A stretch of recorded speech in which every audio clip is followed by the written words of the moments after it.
নমস্কার, কেমন আছেন সবাই? রাশিয়াতাদুইবনের আরও একটি নতুন ব্লগে আপনাদের সবাইকে স্বাগত। আজ শনিবার আর এখন বাজে সকালে 11:30 মতো। আজ বাইরের ওয়েদারটা বেশ ভালো, কিন্তু হাওয়া প্রচণ্ড, মানে জ্যাকেট ছাড়া বাইরে বেরোনোর উপায় নেই। সকালের ব্রেকফাস্ট করে আমরা এখন যাচ্ছি ইলেকট্রিক অফিসে ইলেকট্রিক বিল জমা করাতে। এমনিতে আমাদের অনলাইনে পেমেন্ট হয়ে যায় বিল, কিন্তু এবার কিছুতেই রিডিং নিচ্ছে না অনলাইনে, তাই ভাবলাম গিয়ে বিলটা পেমেন্ট করে আসাটাই ভালো। আর এদিকে দেখুন, বাড়ি থেকে বেরোতে না বেরোতে আমার বোন কোথায়? আপেল গাছের নিচে। যখনই বাড়ির থেকে বেরোয় আগেই যাবে আপেল গাছের নিচে আপেল পাড়তে, বা আপেল যদি নিচে পড়ে থাকে সেগুলো কুড়োনোর জন্য। আর যেহেতু এটা শীত প্রধান দেশ, এখানে আপেলটা হয় প্রচুর। প্রত্যেকটা বিল্ডিং এর নিচে আপেল গাছ, এবং তাতে ভরে ভরে আপেল হয়েছে। আমাদের দেশে যেমন সবার বাড়িতে আমজাম, কাঁঠাল, লিচুর গাছ থাকেই, এখানে বলতে গেলে প্রত্যেকটা বিল্ডিংয়েই আপেল গাছে ভরা। তবে এখানে গ্রিন আপেলের সংখ্যাটাই বেশি। আর আমাদের বাড়ির নিচে যে গাছটা রয়েছে সেটা একটু উঁচু, আমাদের হাতটা বেশি একটা যায় না, তাই অসিত বললো ওর ছুটির দিন ও গাছে উঠে আমাদের আপেল পেড়ে দেবে। তো সেদিন আপনাদেরকে একটা ভিডিও বানিয়ে দেখাবো। আসলে কি বলুন তো, বাঙালি বলে কথা, গাছ থেকে ফল পেড়ে খাবো না সেটাও আবার হয়। তো যাই হোক, এখন আমরা যাবো ইলেকট্রিক অফিসে। ওটা আমাদের বাড়ির থেকে বেশি দূরে নয়, ওই 10 মিনিটের হাঁটা পথ। তো চলে এসেছি ইলেকট্রিক অফিসে। তো এখন আমরা তাড়াতাড়ি বিলটা পেমেন্ট করে যাব বাড়িতে, কারণ দুপুরে আজকে 2 রকমের পোলাও বানাবো, মানে 2 রকম কালারের। আর এখানে ইলেকট্রিক অফিস সকাল 9টা থেকে রাত 8টা পর্যন্ত খোলা থাকে। আর এখন ভাইয়া চলে গেছে কাউন্টারে, ওখান থেকে একটা টোকেন নেবে, তারপরে বিল পেমেন্ট করবে, যেহেতু আমাদের অনলাইনে বিলটা পেমেন্ট হচ্ছিল না তার জন্য। এখানে আমাদের দেশের মতো এটিএমেও জমা দেওয়া যায় বিল। তো আজকে আপনাদের বলবো যে আমাদের এখানে ইলেকট্রিক বিলের খরচ কেমন। এখানে পার ইউনিট খরচ হয় 6 রুবেল 85 কপেক। তো কপেক মানে হচ্ছে খুচরা পয়সা, যেমন 50 পয়সা, 80 পয়সা, 70 পয়সা, এগুলোকে কপেক বলা হয়। এখানে মাসে ইলেকট্রিক বিলটা খুব বেশি আসে না, আমাদের মাসে 200 ইউনিট বা 250 ইউনিট আসে। আমাদের দেশে যেমন রিডিং নেওয়ার জন্য বাড়িতে লোক আসে, তারপরে তারা বিল দিয়ে যায়, তারপরে আপনি সাপ্লাইতে গিয়েও বিল দিতে পারেন বা অনলাইনেও বিল দিতে পারেন। কিন্তু এখানে আবার সিস্টেমটা একটু অন্যরকম। এখানে রিডিংটা আপনাকে বাড়ি থেকে নিজেকেই টুকে নিয়ে আসতে হবে, এবং সেটা এসে অফিসে দেখাতে হবে, তারপর তারা সেই অনুযায়ী বিল বলে দেবে আপনাকে, তারপর আপনি পেমেন্ট করতে পারবেন। আর যারা অনলাইনে পেমেন্ট করে তাদের রিডিংটা অনলাইনে বসিয়ে দিতে হয়, এবং অটোমেটিক তাদের অ্যামাউন্টটা চলে আসে, তারপর পেমেন্ট করে দিলেই হয়ে যায়।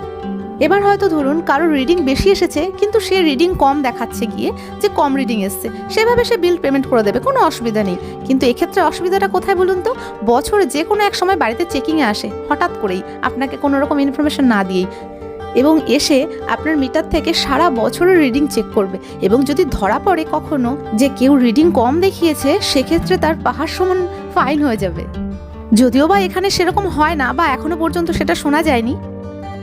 আবার জানেন তো, আমাদের ওয়েস্ট বেঙ্গলেই দেখেছি যেমন 3 মাসের বিল একসঙ্গে আসে, কেউ 1 মাসেও সেটাকে ক্লিয়ার করতে পারে, বা 3 মাসে ভেঙে ভেঙেও সেই বিলটা দিতে পারে। কিন্তু এখানে প্রত্যেক মাসের বিল প্রত্যেক মাসেই দিতে হয়। আর কেউ যদি মাসের বিল মাসে পেমেন্ট না করে পরের মাসে যদি বিল পে করে, সেক্ষেত্রে তার প্রচুর পরিমাণে ইন্টারেস্ট পে করতে হয়। সত্যি কথা বলতে রাশিয়াতে আইন কানুন প্রচণ্ড কড়া, এবং এখানে 19 থেকে 20 হলেই ফাইনের সঙ্গে সঙ্গে জেলও হতে পারে। এই কারণে এখানকার মানুষজন খুবই আইন শৃঙ্খলা মেনে চলে। তবে কি জানেন তো, ইলেকট্রিক বিলটা একটু কম আসলেও জলের বিলটা কিন্তু এখানে আসে প্রচুর। তো আরেকটা ভিডিও বানিয়ে আপনাদের সঙ্গে শেয়ার করব, যেখানে মাসে জলের খরচ কত আসে, বা গ্যাস, হিটার, এগুলোতে খরচ কীরকম হয় মাসে। আর এদিকে দেখুন, বোন তো বাড়িতে ফিরেই আগে রান্নাঘরে চলে এসেছে, এসে আগে মাংস কষাতে বসিয়ে দিয়েছে। আর আজকে লাঞ্চে বানাবো সামান্য তেলে 2 কালারের মিষ্টি মিষ্টি পোলাও, আর খুব ঝাল ঝাল করে হাঁসের মাংস। আর বর্তমানে খুব ট্রেন্ডিংয়ে চলছে মিষ্টি মিষ্টি পোলাওয়ের সঙ্গে ঝাল ঝাল মাংস, তাই ভাবলাম চলো আজকে আমরাও ট্রাই করি। আজ আমরা পোলাও বানাবো বাসমতি চাল দিয়ে, যেহেতু আমাদের এখানে গোবিন্দভোগ চালটা পাওয়া যায় না, এই কারণে আমরা বাসমতি বা বাঁশকাঠি যে কোনো চাল দিয়েই বানাই। আর যেহেতু 2 রকমের পোলাও বানাবো, তাই 2টো পাত্র আলাদা আলাদা নিয়ে নিয়েছি। একটাতে 3 গ্লাস মতো চাল নিচ্ছি, আর একটাতে 1.5 গ্লাস মতো চাল নেব। এই পোলাও রান্নাটা হচ্ছে সবচাইতে সহজ রান্নার মধ্যে একটা রান্না, শুধু একটু জলের পরিমাণটা ঠিকঠাক দিতে পারলেই ব্যাস, পোলাও হবে একেবারে পুরো ঝুরঝুরে। আর আজ যেহেতু আমি গ্লাস মেপে চাল নিয়েছি, তাই প্রতি 1 গ্লাস চালের জন্য আমি 1.5 গ্লাস করে জল নেব। কেউ যদি কাপ বা বাটি মেপে চাল নেয়, তাহলে তাকে এই একই পদ্ধতিতে রেশিও মেনটেন করতে হবে। এবার আমি চালগুলোকে খুব ভালোভাবে ধুয়ে 5 মিনিটের জন্য আলাদা আলাদা পাত্রে জল ঝরাতে দেবো। শুধু একটু স্টেপ বাই স্টেপ ফলো করলেই হয়ে যাবে। আর এদিকে আমি পোলাওটার জন্য একটা পাত্রে কিছুটা গরম মশলা ফোড়নের জন্য নিয়ে নিয়েছি, ওই একটু এলাচ, দারচিনি, লবঙ্গ আর সামান্য একটু চিনি।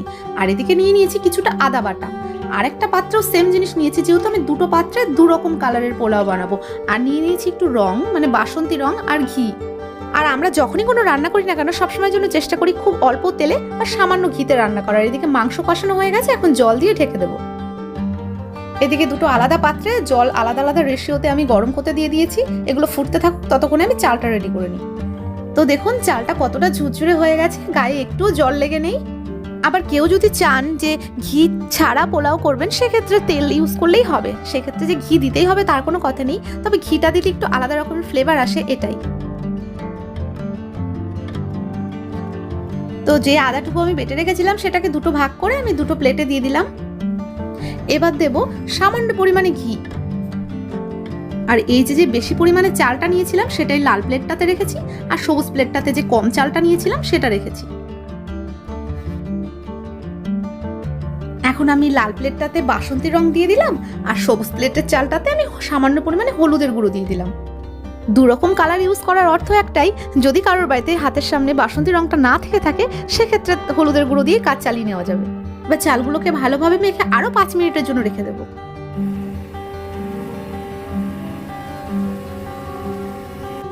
সবসময় খেয়াল রাখতে হবে যে পোলাওয়ের চালে যেন একটু জল লেগে না থাকে, একদম যেন ঝুরঝুরে থাকে চালটা। আর একটা কথা তো আপনাদের বলাই হয়নি যে ফোড়নের জন্য যেই গরম মশলাগুলো নিয়েছিলাম তার মধ্যে তেজপাতা দেওয়া হয়নি, কারণ আজকে আমাদের বাড়িতে তেজপাতাটা নেই। তো এখানে দুটো কড়াই বসানো হয়েছে, কড়াই দুটো গরম হয়ে গেছে। এবার দিয়ে দিচ্ছি সামান্য পরিমাণে সাদা তেল।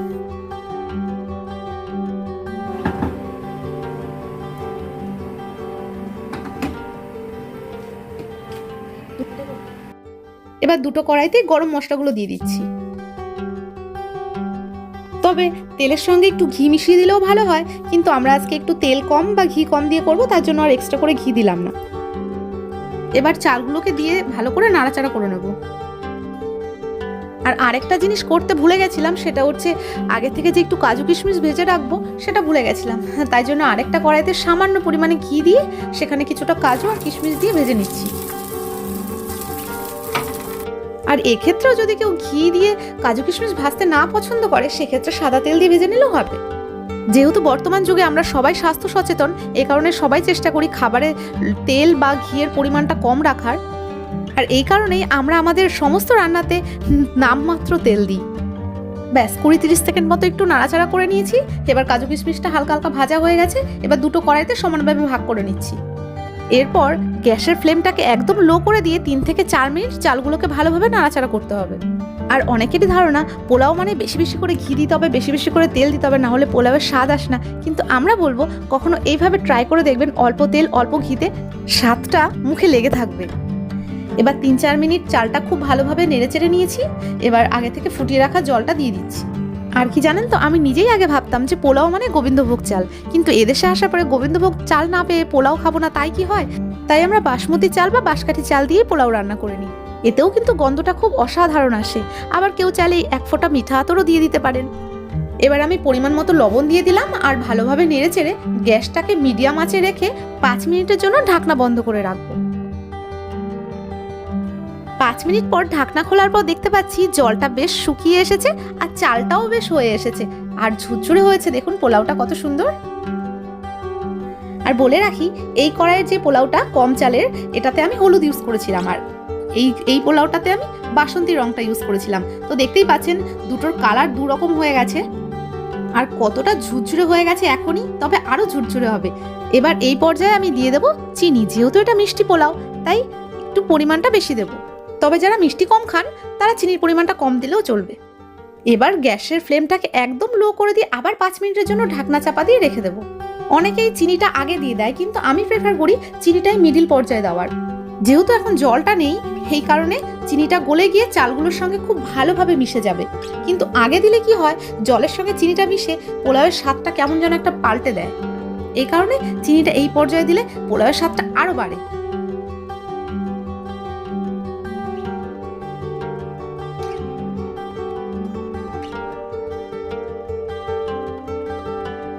তো আমাদের পোলাও রেডি, আর দেখতেই পাচ্ছেন কতটা ঝুরঝুরে হয়েছে, আর গন্ধটাও ছেড়েছে বেশ। আর আপনারাও চাইলে বাড়িতে ট্রাই করতে পারেন কম তেল আর কম ঘি দিয়ে দুটো কালারের ঝুরঝুরে মিষ্টি পোলাও। আর যেহেতু এটা মিষ্টি পোলাও, এ কারণে কড়াইতে লেগে যাওয়ার সম্ভাবনাটা অনেকটাই থাকে, কিন্তু আপনারা যদি কেউ এইভাবে স্টেপ বাই স্টেপ ফলো করে রান্না করেন তাহলে কড়াইয়ের নিচে একটু লাগবে না। এখন গ্যাসটাকে অফ করে দিয়ে এটাকে একটু দমে রেখে দেবো 5 মিনিটের জন্য। একটা কথা তো আজকে বলাই হয়নি, আজকে আমাকে রান্নাতে হেল্প করেছে আমার ভাগ্নে। যেহেতু দুটো কড়াইতে একসঙ্গে রান্না করতে হচ্ছিল, একার দ্বারা সম্ভব ছিল না। তো আমাদের পোলাও একদম রেডি, এখন আমরা বসে পড়বো খেতে। বর্তমান ট্রেন্ডিং এ চলা খাবার বলে কথা, স্বাদটা তো একটু অন্যরকম হবেই। আর পোলাওয়ের কালার আর গন্ধটা হয়েছে দুর্দান্ত, সঙ্গে মাংসেরও। দুপুর বা রাতের খাবারে মিষ্টি পোলাওয়ের সঙ্গে ঝাল ঝাল মাংসের কম্বিনেশনটা কিন্তু ভালোই। তো আমাদের ভাগ্নে মশাই খেতে বসে পড়েছে, তো দেখি ভাগ্নে মশাই খেয়ে কি বলে।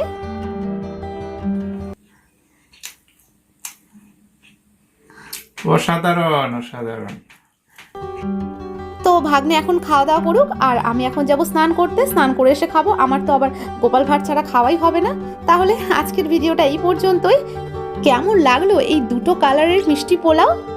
আজকের ভিডিওটা যদি ভালো লেগে থাকে তাহলে লাইক, কমেন্ট আর শেয়ার অবশ্যই করবেন। আর রেসিপিটা যদি ভালো লাগে তাহলে বাড়িতে অবশ্যই ট্রাই করবেন, আর আমাদের কমেন্টে অবশ্যই জানাবেন যে আপনাদের কাছে রেসিপিটা কেমন লাগলো। আর এখনও যারা আমাদের চ্যানেল রাশিয়াতে দুই বোন সাবস্ক্রাইব করেনি তারা অবশ্যই সাবস্ক্রাইব করে দেবেন। তাহলে দেখা হচ্ছে নেক্সট কোনো ব্লগে। ততক্ষণের জন্য ভালো থাকবেন, সুস্থ থাকবেন, টাটা। আর সেই সুযোগে মনের আনন্দে কিছু গেড়িয়েও নেব। আমায় কিছু বললে গোপাল? না না, নতুন করে আর কি বলবো মন্ত্রী মশাই, ওই পুরনো কথাই।